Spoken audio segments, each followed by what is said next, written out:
것이었습니다. 문화비유의 핵심은 두 가지였었는데 귀인이 왕권을 받기 위해서는 떠나야 되었다라는 내용이고, 또 한 가지 내용은 그 귀인이 떠났다가 왕권을 받아가지고 돌아오기까지 그 한 문화씩을 10사람이 맡겼는데, 그 맡겨진 문화를 가지고 열심히 땀을 흘리고 수고해서 열매를 거두어라 라고 하는 내용이 두 가지 핵심 내용이었습니다. 그래서 거기서 얘기했던 그 귀인은 바로 예수님이 자기 자신을 의미하면서 말씀하셨던 내용이죠.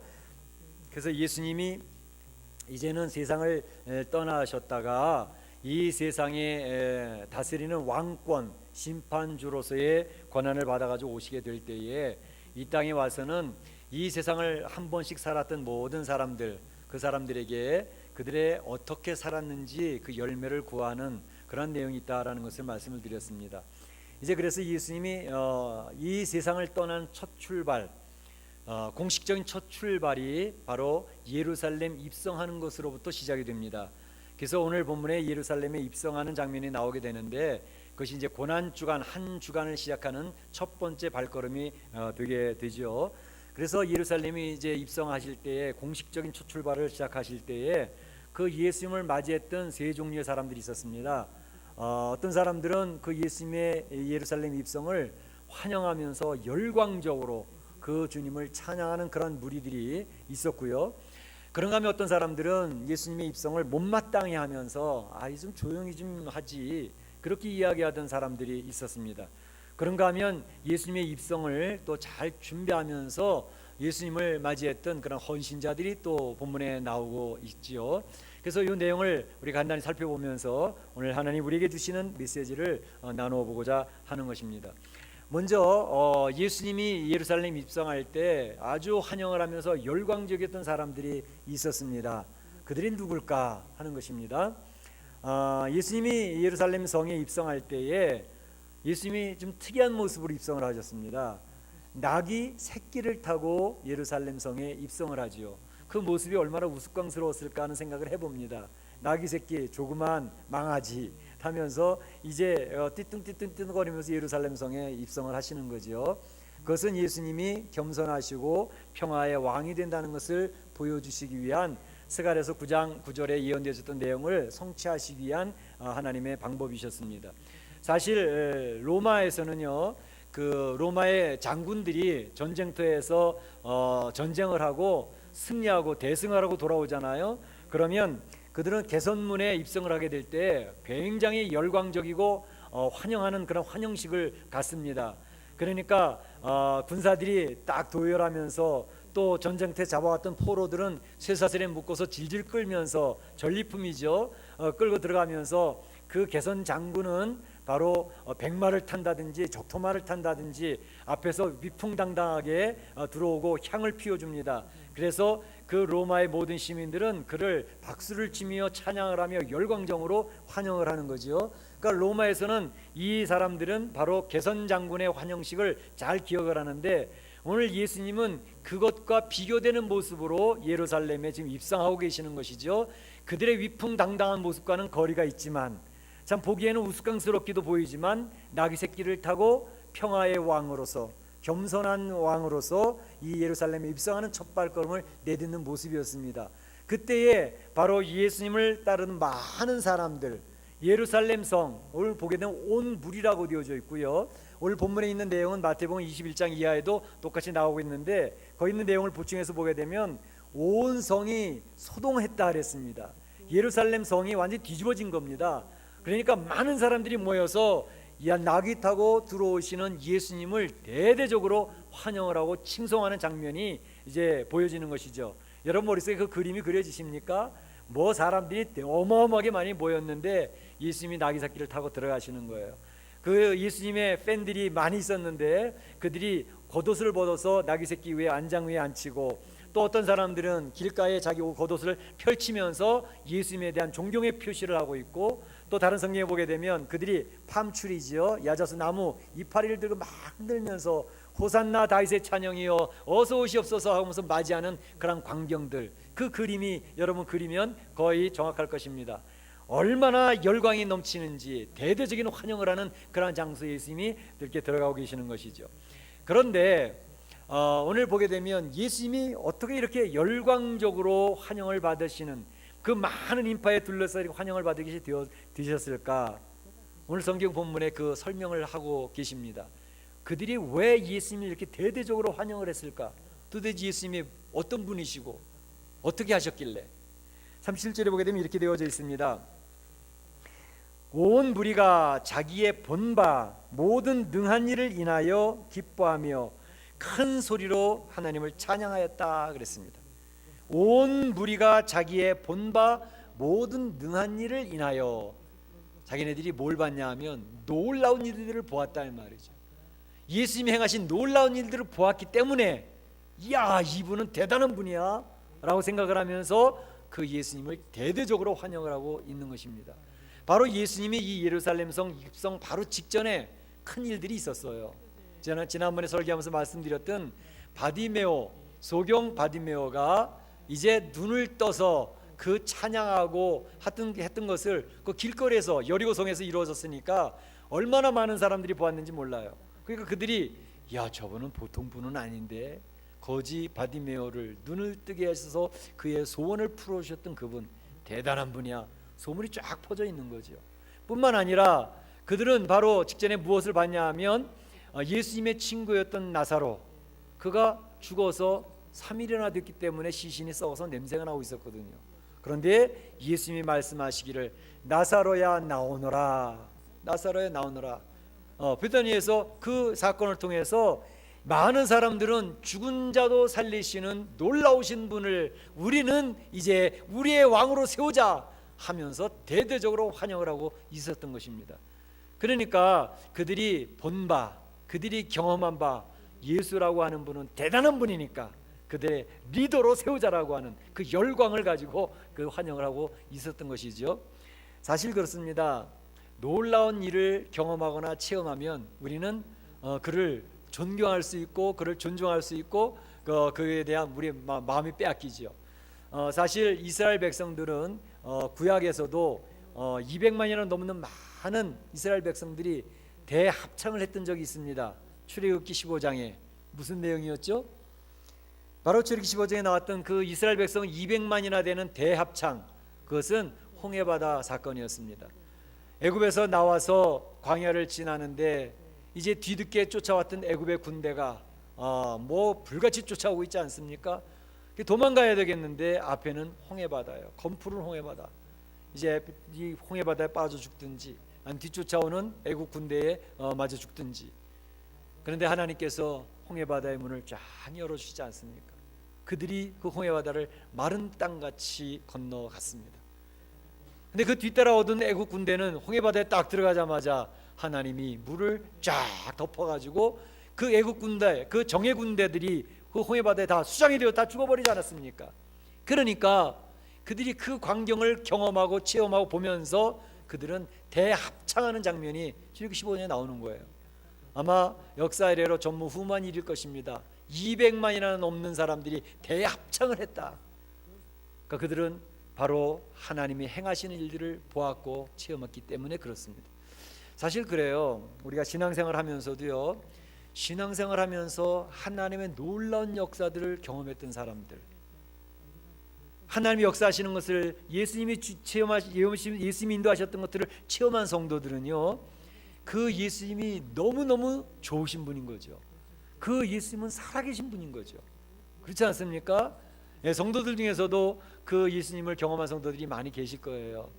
어려운 일이 있었는데 그 어려운 문제를 풀어주시는 예수님, 힘들어서 주님 앞에 기도했는데 그 기도에 응답하셔서 말할 수도 없는 전혀 풀릴 것 같지 않았던 문제를 희한한 모습으로 풀어주셨던 그 하나님의 역사들을 경험했던 성도들은 누가 와서 너 예수님 있는 거 보면 믿어? 분명 믿지. 예수님은 분명히 살아계신 분이고 지금도 역사하시는 분이야. 장담을 하고 대답할 수 있거든요. 왜? 본인이 경험을 했으니까, 체험을 했으니까. 그렇지 않습니까? 지금 우리 하나님께서는, 우리 예수님께서는 바로 이곳에서도 살아서 역사하시는 줄로 믿습니다. 멕시코 이민의 삶 속에서 여러분들을 선하게 인도하시는 줄로 믿습니다. 저는요, 이 이민 생활하는 분들에게는 하나님께서 귀한 축복을 주셨다고 생각을 해요. 왜냐하면 이민 환경에서는 하나님, 살아계신 하나님을 경험할 수 있는 아주 좋은 환경입니다. 사실 저도 한국에서 이제 목사로서 설교도 하고 뭐 이렇게 신앙생활을 했지만, 그때 신앙생활 할 때는요, 성경에 있는 말씀 열심히 잘 연구해서 잘 가르치면 됐어요. 그런데 그렇게 하던 설교자가 이제 미국에 이민 오지 않았습니까? 근데 미국에서 생활하는데, 여러분들이 다 아시겠지만 이민이라고 하는 것은 뿌리를 뽑아서 가져온 거잖아요. 그러니까 이민 생활할 때는 이제는 생존의 문제가 걸립니다. 여기에 남아서 뿌리를 내리고 견딜 것이냐, 아니면 여기서 삶을 접고 돌아가야 될 것이냐, 쫓겨가야 될 것이냐, 머무를 것이냐, 이곳에서 행하는 사업을 내가 일으켜 세워 성공을 할 것이냐, 아니면 모든 거 접고 쪽박을 짤 것이냐. 이 생사의 문제가, 생존의 문제가 걸려지는 것이 이민의 생활에선 얼마나 많은지 모릅니다. 잘하면 세워지고 잘못하면 완전 무너지는 거예요. 그러니까 저는 그 이민의 생활을 이렇게 하면서 보면, 이 한국에서 있었던 분들이 이민의 생활을 시작하면서 신앙생활을 잘하는 분들을 굉장히 많이 만났습니다. 붙들 게 하나님밖에 없는 거예요. 죽어라고 하나님 매달리는 거, 하나님 살아계시다면서요, 나 좀 도와주세요. 하나님께서 역사하신다면서요, 내 문제 좀 풀어주세요. 그리고 매달리는데 하나님 앞에 눈물 콧물 흘리며 밤새 철야 기도하면서 하나 새벽 기도 붙들리면서 막 기도하는데 하나님이 역사하시는 걸 경험하는 사람들이 많이 있는 거예요. 그 속에서 하나님은 살아계신 분이라고, 정말 좋으신 분이라고 고백을 하는 것을 보게 됩니다. 사실 저도 그랬습니다. 이민생활하면서 한국에서 그냥 신앙생활 할 때는 그냥 평범하게 그냥 신앙하는 거죠. 그런데 이민생활하면서는 이제 생존의 문제와 부딪히는 여러 가지 문제들을 하나님 앞에 매달릴 수밖에 없는 거죠. 죽기 살기로 매달리는 거죠. 하나님이 희한한 방법으로 그 문제들을 하나씩 풀어주시는 것을 경험하면서 확실하고 자신 있게 외칠 수 있는 것은, 우리 하나님은 살아서 지금도 역사하고 계신 분이시다. 그 예수님은 너무너무 좋으신 분이시다. 이야기할 수밖에 없어요. 그러니까 여러분들 혹시 그 내려놓음이라는 책을 보셨죠? 이용규 선교사, 몽골 선교사님이 쓰신 그 책에 있는 내용 보면, 아니 이 사람은 뭐 특별한 사람인가, 뭐 이렇게 하나님 놀라운 역사하는 것들을 경험하게 되지? 그렇게 얘기하는데, 그게 이용규 선교사님만 체험하는 특별한 일들이 아니고요, 이민 생활하는 사람들에게 대부분 겪고 있는, 특별히 경험하는 그런 내용들입니다. 저도 거의 비슷하게 경험들을 했기 때문에. 그러니까 저는 분명히 믿습니다. 여러분들이 지금 멕시코 이민의 생활을 하는 것은 하나님께서 여러분이 하나님을, 살아계신 하나님을 알 수 있도록 하기 위해서, 참 좋으신 예수님을 경험하게 하기 위해서 한국 땅이 아닌 바로 이 멕시코 땅에 여러분을 심으셔서 그 하나님을 체험할 수 있도록 하시는 하나님의 섭리가 있다고 저는 분명히 믿습니다. 우리 사랑하는 성도들이 이 멕시코 이민의 삶, 안전이 불안하고 사업이 힘들고 여러 가지 문제들이 묶이고 관계에 어려움들이 있고 하는 이곳에서 그 살아계신 하나님을 경험하실 수 있기를 주의 이름으로 축원합니다. 축복합니다. 하나님은 살아계신 분이에요. 여러분의 안타까움을 읽고 계시는 분입니다. 그 문제가 어떻게 해결해야 될지 해결책도 알고 계시는 분입니다. 여러분의 마음의 중심을 지금 하나님 살피고 계시는 거예요. 그 하나님을 만나시기를 바라고 경험하시기를 바랍니다. 그러면 오늘 본문에 나와 있는 이 이스라엘 백성들이 나사렛에 살린 것을 보면서, 그들이 바디메오에 눈 뜨는 것을 보면서 열광적으로 환영했던 것 그 이상으로 우리의 삶은 주님 앞에 미쳐버립니다. 그 주님이 너무너무 좋으니까 그런 삶이 되시기를 축복합니다. 그런데 한 가지 아쉬운 게 있어요. 뭐냐, 오늘 본문에 이 예루살렘 성에 많은 무리들이 오해한 것이 있었습니다. 그게 뭐냐 하면, 예수님을 정치적인 왕으로 세우려고, 정치적인 리더로 세우려고 그들은 일심단결하고 있어요. 왜냐하면 그들의 문제를 풀어주는 분으로 그들이 경험했거든요. 그분은 놀라운 일을 행하시는 분으로 경험을 했거든요. 그러니까 이분만 있으면, 모세가 이스라엘 백성들을 이끌어 애굽에서 독립시켰던 것처럼 이 예수는 우리 이스라엘 백성을 로마의 식민자에서 해방시켜서 독립을 시키고 우리의 리더로서 세울 분이 분명해 라고 글로 몰고 가고 있었던 거예요. 근데 예수님은 전혀 그렇지 않으셨지 않습니까? 너희들이 이야기하는 이 나라, 너희 민족의 왕이 아니라 예수님은 이 온 인류의 왕으로서, 주인으로서, 평화의 왕으로서 사역하기를 원하신다. 너희들이 그걸 오해하면 안 돼라고 이야기하시는 거죠. 그렇기 때문에 나귀 새끼를 타시고 그 멋있는 백마를 타고 들어오시는 게 아니라 나귀 새끼 뒤뚱뒤뚱하면서 우스꽝스럽게 겸손하게 평화의 왕으로 이제 들어오고 계시는 모습을 보여주고 계시는 겁니다. 뿐만 아니라 예수님은 이 세상을 떠나는데도 힘 있는 자였지만, 전능하신 분이었지만 십자가에 처참하게 죄인처럼 죽어가는 모습을 통해서 그 리더십을 보여주고 계시는 것이었죠. 그래서 부활하시는 모습을 통해서 그 백성들을 품으시는 것을 알려주고 싶었지만 그 백성들은 여전히 자아도취되어져 있었습니다. 나를 축복하신 하나님, 내 병을 고쳐주신 하나님, 내 사업을 일으켜주실 하나님, 나의 문제를 해결해 주실 그분이면 됐어. 그러니까 축복을 이야기합니다. 그런데 이 축복은 분명히 있어요. 예수님을 잘 믿고 주님의 하나님의 귀한 역사를 따라갈 때 이 세상적인 복을 하나님은 허락하시는 건 맞아요. 그런데 거기서 끝나면 안 되는 것입니다. 예수님이 우리에게 늘 얘기하시는 것은 주님을 따르는 자가 늘 기억해야 될 것은 나를 따라오려거든 자기 십자가를 지고 따라오라 그랬습니다. 주님을 따른다고 하는, 우리가 신앙을 선택했다고 하는 것은 이러한 세상적인 복은 물론이지만 그 안에 숨겨져 있는 하나님의 역사들이 있습니다. 곧 고난의 길이 있을 수도 있어요. 십자가의 길이 있을 수 있습니다. 여러분은 좁은 길을 걸어갈 마음의 준비를 하고 따라가셔야 됩니다. 나의 친한 친구들이 다 떠나고 나 혼자 서 있는 자리가 있을 때가 있습니다.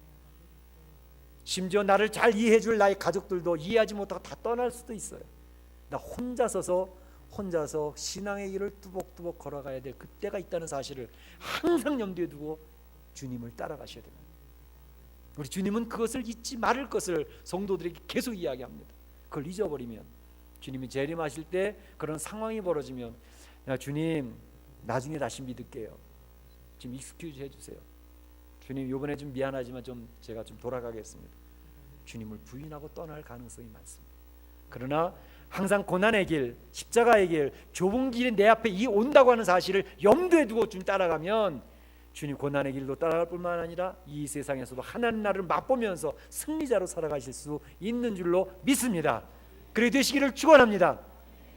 그래서요, 우리 사랑 성도들이 주님 안에서 귀한 복을 받아 누리실 바라는데, 두 번째 사람들이 있었습니다. 이 사람들은 주님을 별로 마땅치 않게 생각하는 사람들이었습니다.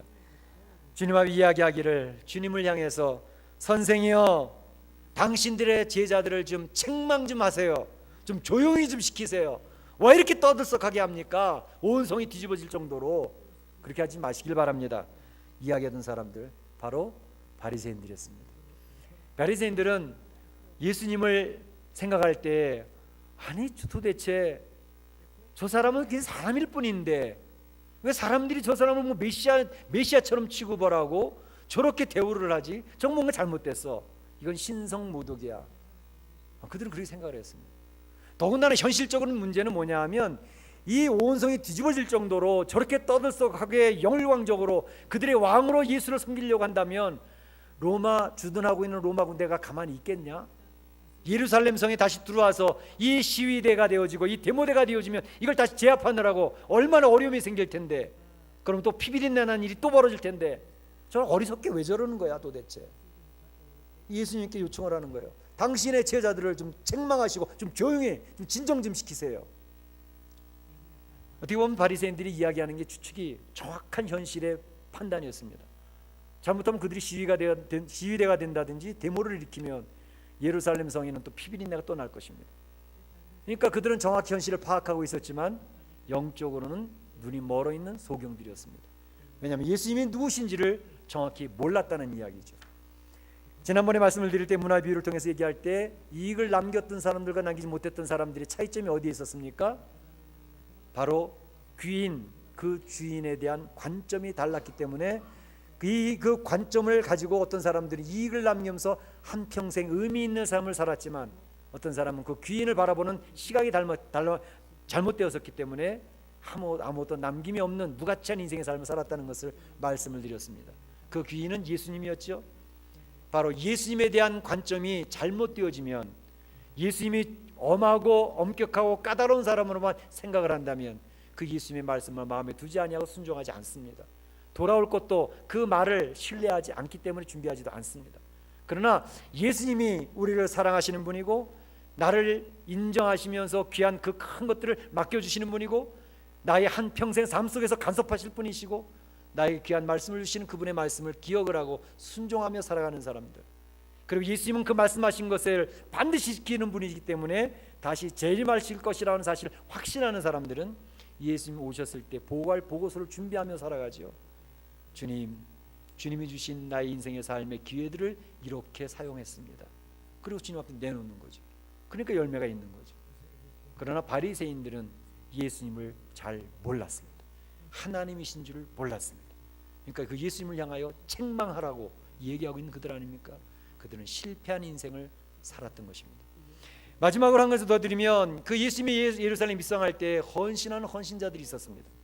그 헌신자들은 바로 오늘 나귀 새끼를 풀어라고 보냈는데 그 나귀 새끼를 풀어왔던 두 제자와 또 나귀 새끼를 거저 내주었던 나귀 새끼의 주인 그 임자들이었습니다.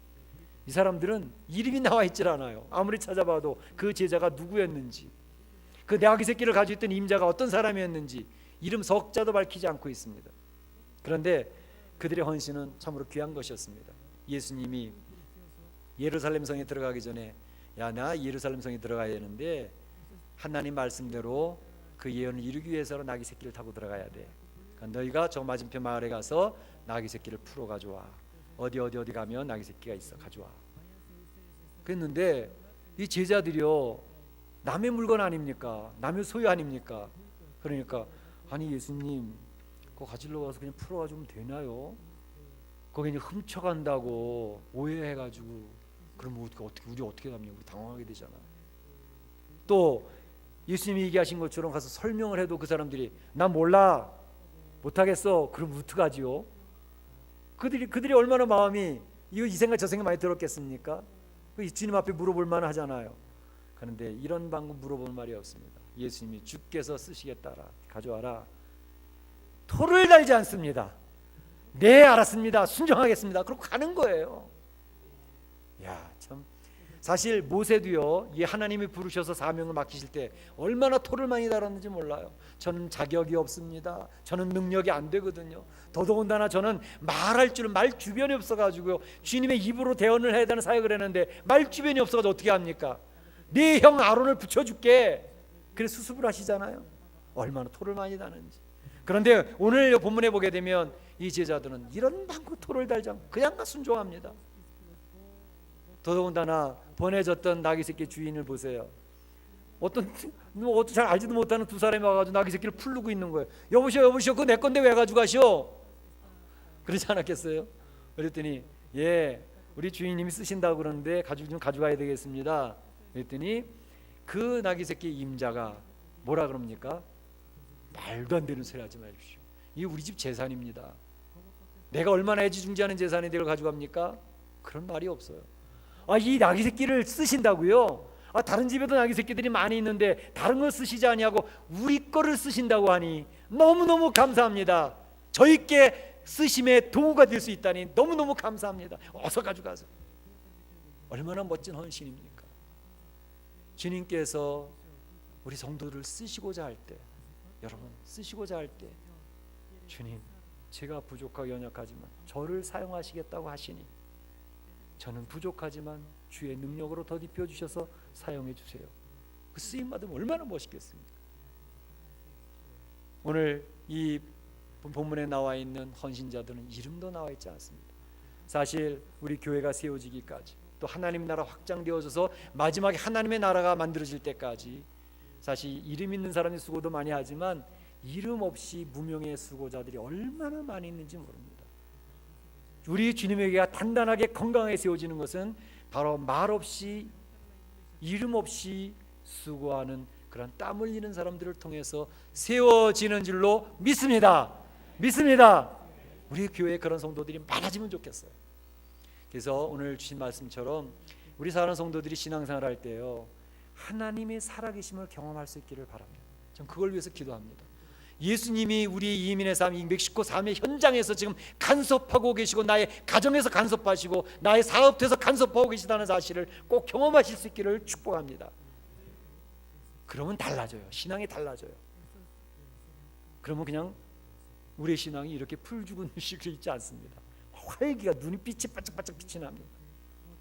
그렇게 될 때 바리새인처럼 주님을 잘못 알지 마시고 주님이 어떤 분인지 바르게 알고 주의 말씀을 지키려고 그 말씀 앞에 꿇어 엎드리며 순종하는 그런 모습으로 오늘 헌신의 헌신자들처럼 주님 부족한 내 나를 사용해 주신다니 감사합니다. 쓰임받을 수 있는, 그래서 주님을 미소 짓게 만드는 우리 사랑 성도들이 다 되실 수 있기를 주의 이름으로 축복합니다. 축복합니다. 이 시간에 조용히 한번 기도하시기를 원합니다. 오늘 들으신 말씀 가운데 나의 마음에 자리 잡는 말씀이 있다면 그 말씀을 붙들고 기도하시기를 바랍니다. 우리 하나님께서 축복하시기를 원합니다.